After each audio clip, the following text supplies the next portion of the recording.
どうもこんにちは、ホビーチャンネルむさしです。今回は12月に BMAX から発売されたスズキのガンマを仮組みしていきます。このガンマは BMAX 初のバイク製品とのことです。BMAX 製のプラモデルを作るのは今回が初めてなので、どんな仕上がりになるのかとても楽しみです。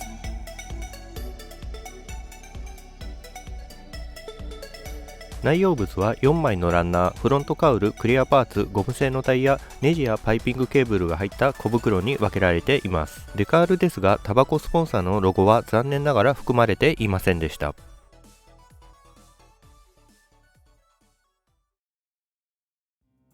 カウルはクリアコーティングが施されているようでツヤツヤです。スイングアームやフレームも同様にクリアコーティングです。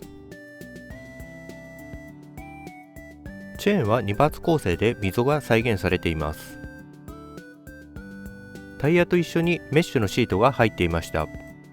フロントカウルは薄く造形されており、印象は良いものの強度がやや心配です。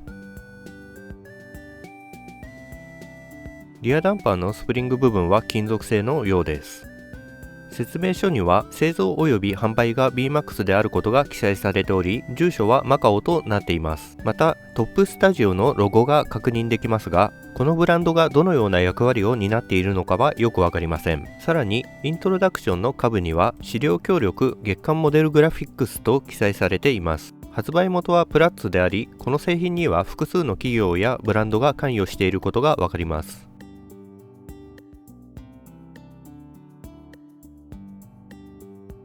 それでは作っていきましょう。今回は仮組みまでです。パーツの合と全体に歪みがないかを確認していきます。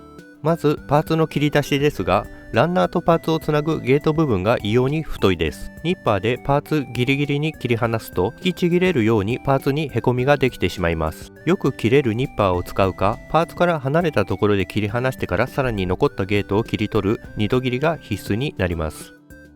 パーツの接着面に歪みが多いため、接着前によくすり合わせて調整しておきます。エンジンのパーツはどれも合いが悪く、調整なしでぴったり合う部品は一つもありません。この段階で一度最後まで仮組みをすることを決心しました。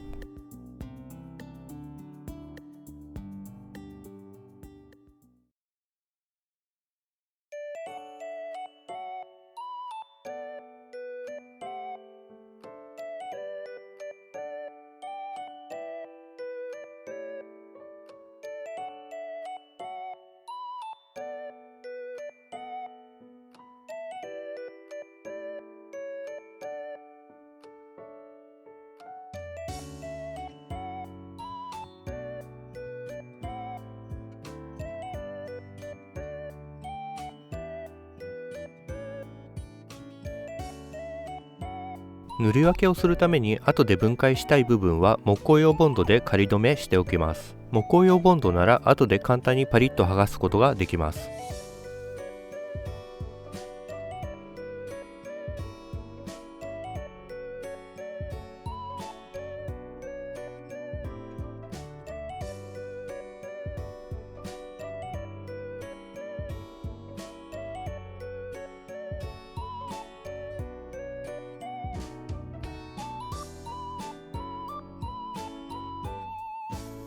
ここの点火プラグですが、穴が大きすぎてブカブカです。一度パテで埋めた後にピンバイスで穴を開け直そうとも考えましたが、タミヤセメントをたっぷり塗って強引に接着することにしました。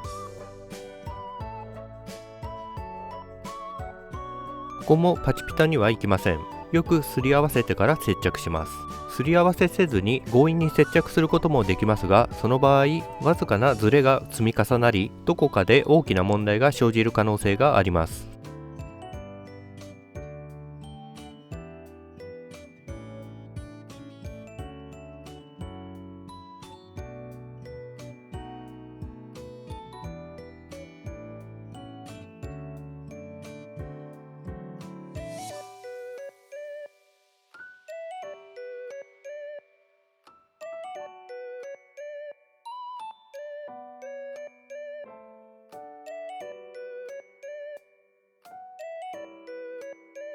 インテークのパーツも木工用ボンドでの仮止めにしておきました。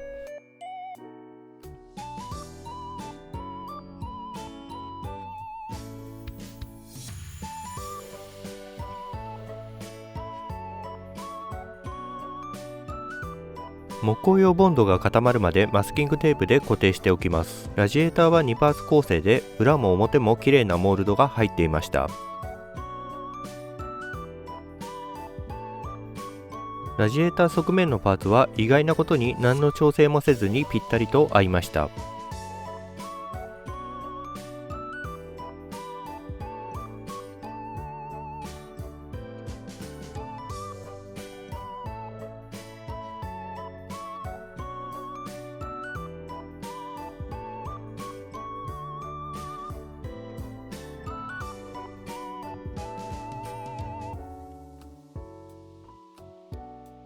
ここのラジエーターホースのパーツですが、ダボが合わないので削って調整しておきます。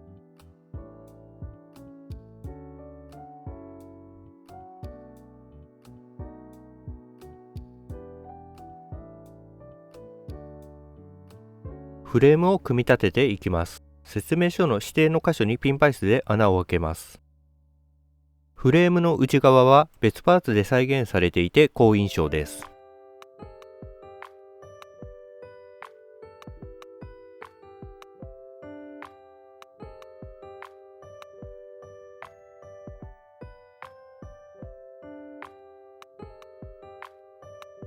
ここのパーツはダボ穴が合いませんでした。調整しておきます。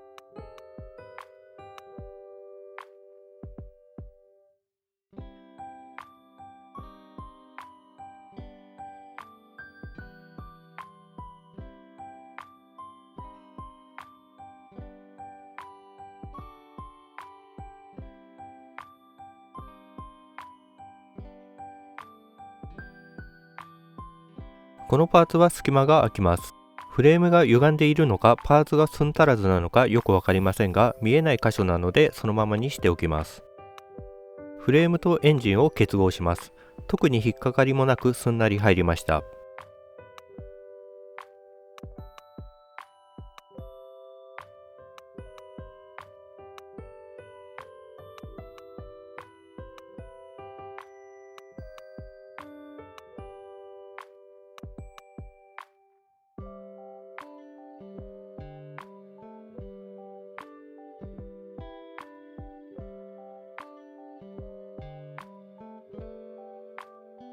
チェーンを組み立てます。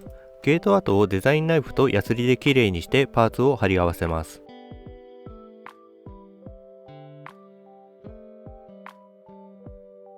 チェーンは2パーツ構成で隙間が再現されています。合は良好です。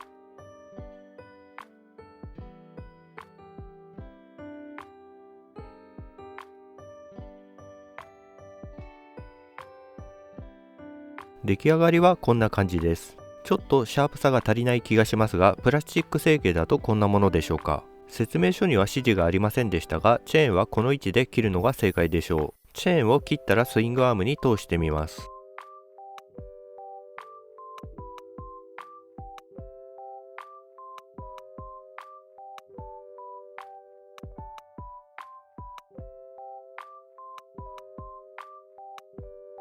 チェーンが通ることが確認できたので、スイングアームを接着してしまいます。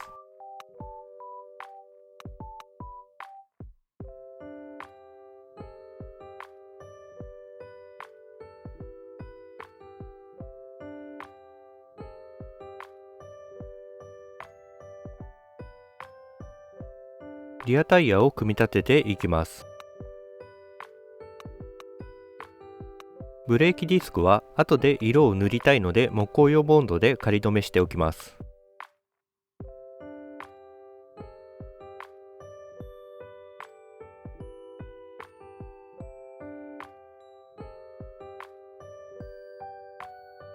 フレームとの接合はネジ止めです。組み立てたスイングアームとフレームを結合させます。穴を合わせるのにちょっと苦労しますが問題なく組み付きました。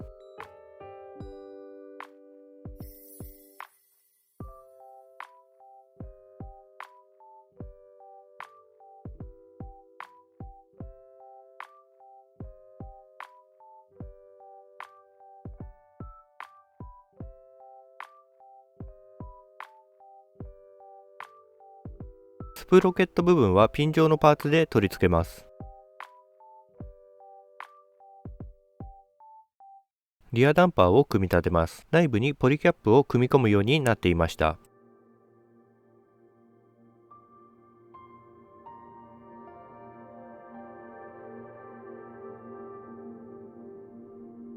仮組みのためダンパーの組み立てはここまでにとどめ、フレームとの間だけを確認しておきます。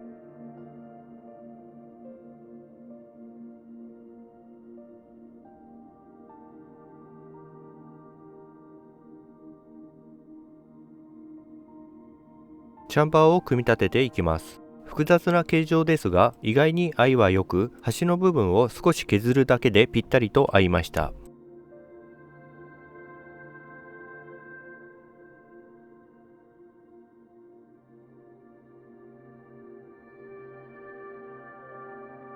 サイレンサー部分は木工用ボンドでの仮止めにしておきます。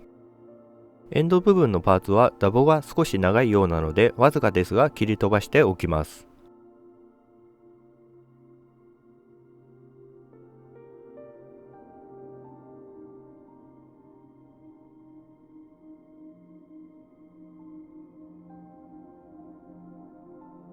組み立てたチャンバーをボディに取り付けようとしますが、ダボはちょっと合いません。そのまま無理やり接着しても構いませんが、少し削ってすり合わせておきました。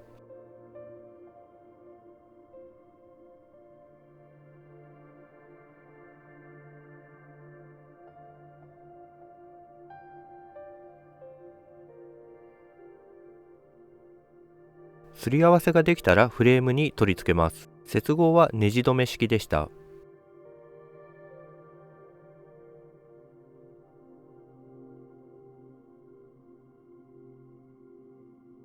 エンド部分の向きは組み付けた後に調整する必要がありそうです。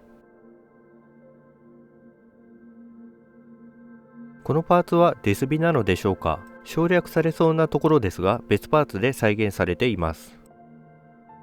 下側から伸びるチャンバーを組み立てていきます。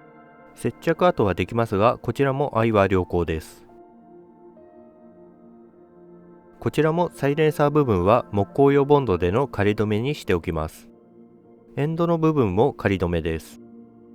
2つのチャンバーを合わせたらボンドが固まるまでマスキングテープで固定しておきます。チャンバーを本体に固定します。こちらのダボ穴は問題なさそうです。固定用のパーツをはめてネジで固定します。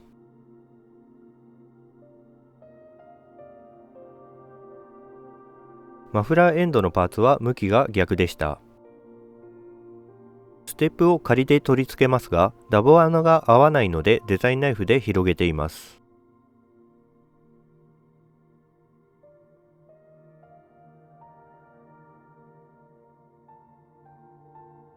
左側のチャンバーは取り付けパーツのダボ穴が合わないのでピンパイスで広げました。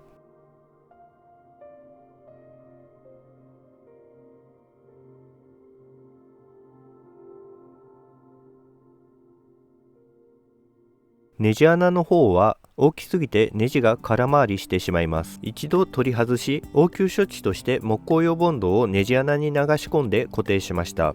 正式な組み立ての際は伸ばしランナーで塞いでから穴を開け直そうと思います。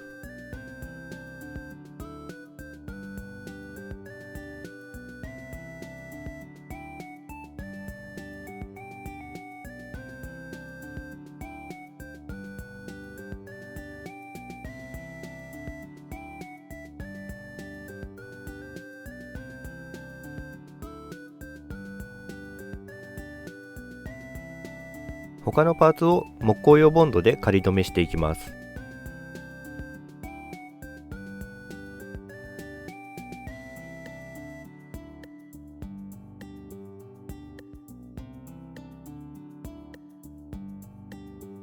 フロントタイヤを組み立てます。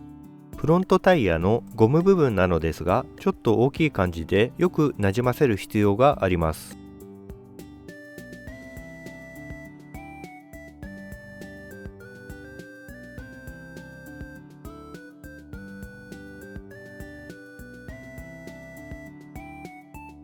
今回フロントフォークには別売りのディテールアップパーツを使ってみようと思います。金属製のフォーク部分とエッチングパーツが入っています。購入の決め手はタバコデカールが付属していることです。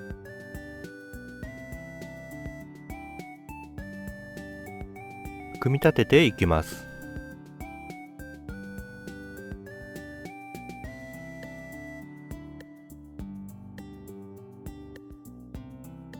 ポリキャップはキットのものを利用するようになっていました。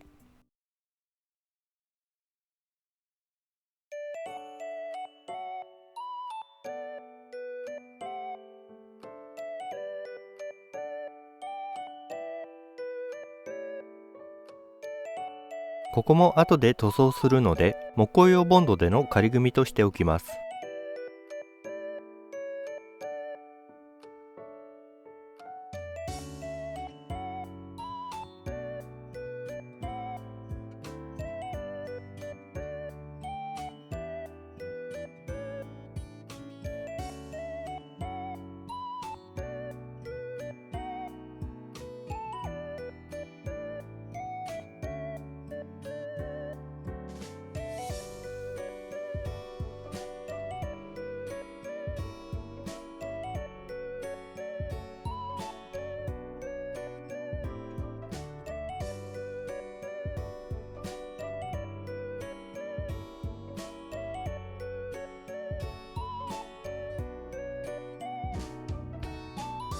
グリップ部分は角度が決まらないので最後に接着した方が良いでしょう。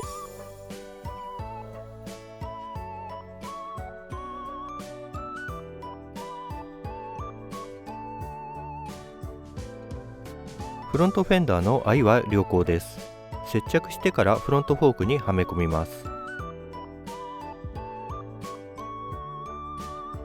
タイヤをネジで固定したらフェンダー部分は仮組みなので接着せずにはめ込むだけにしておきます。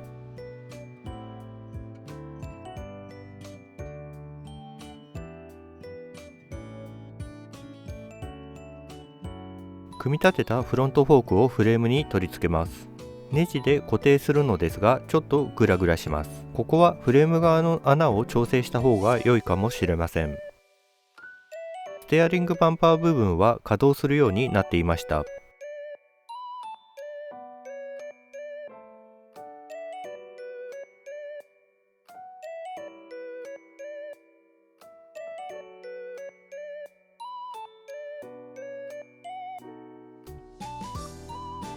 完成すると見えにくい部分ですが、メーターパネルの裏側もパーツ化されていました。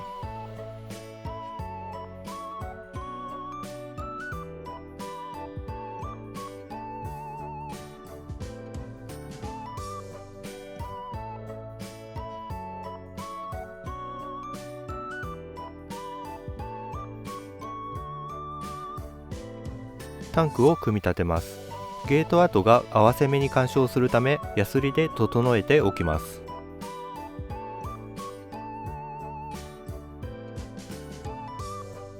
リアカールは合わせ目が出ますがぴったりと合います。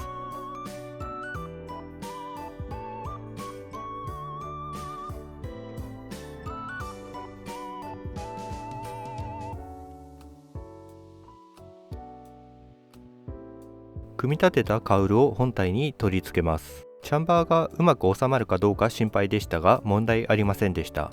ネジで固定した後まっすぐになっているか確認します。問題はなさそうです。タンクは木工用ボンドで仮固定しておきます。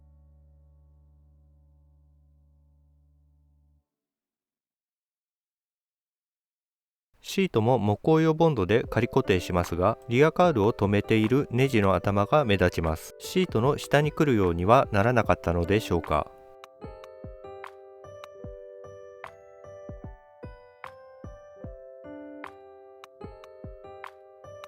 フロントカウルを組み立てます。ダクト部分が別パーツになっていました。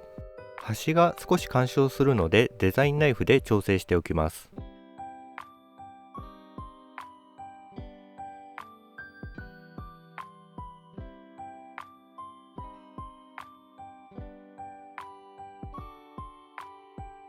左側も同様に調整しておきます。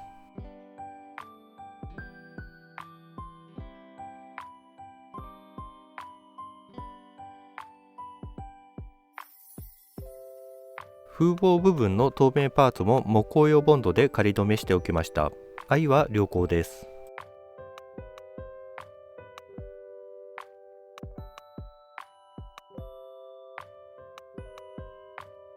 アンダーカウルは3発構成でした。ここも愛は良好です。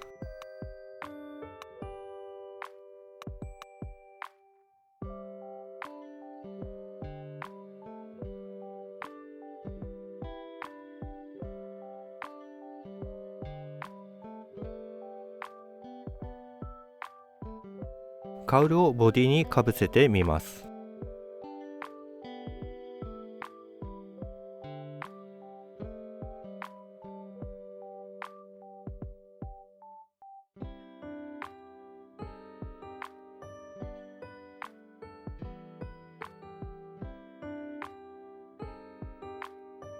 アッパーカウルの一番後ろ側の穴が若干小さいようです。内側にラジエーターと干渉する箇所があるので少し削ります。何度かカウルを取り付けて確認しながら干渉箇所を調整していきます。調整してネジ穴が合うようになりましたが、調整せずにそのままだといくら頑張ってもネジが入らないと思います。干渉するカウル側を削るかラジエーター側を削るか悩みどころですが、私はカウル側を削って調整しました。削りすぎると表面に貫通してしまうので慎重に調整していく必要があります。これで仮組みは完了になります。最後に仮組みをした感想ですが、このキットはやや難易度が高めだと思いました。仮組みは必須です。すべてのパーツで合わせ目のすり合わせが必要です。ネジで固定する箇所のうちいくつかはネジ穴が小さすぎたり大きすぎたりします。テストショットではないかと疑うほどで製品にする前に修正できなかったのでしょうか。大幅な修正が必要なわけではないため、中級者以上の方であれば対応できるとは思います。次々と問題が見つかるため、作っていて苦痛に感じることが多く、気晴らしに作るには不向きです。カウルやフレームの表面はクリアでコートされているため、塗装せずにデカールを貼るだけでも見栄えは良くなりますが、塗装をしないような初心者には少し難しいキットなので残念です。ここまで悪い点ばかりを述べてしまいましたが、良い点としては細部まで丁寧に再現されており、開発者の熱意が感じられました。スタイルは良いです。とてもかっこよく仕上がります。苦労はありますが、完成させた時の達成感は格別なものになると思いますので、長期休暇にじっくり腰を据えてチャレンジしてみてはいかがでしょうか。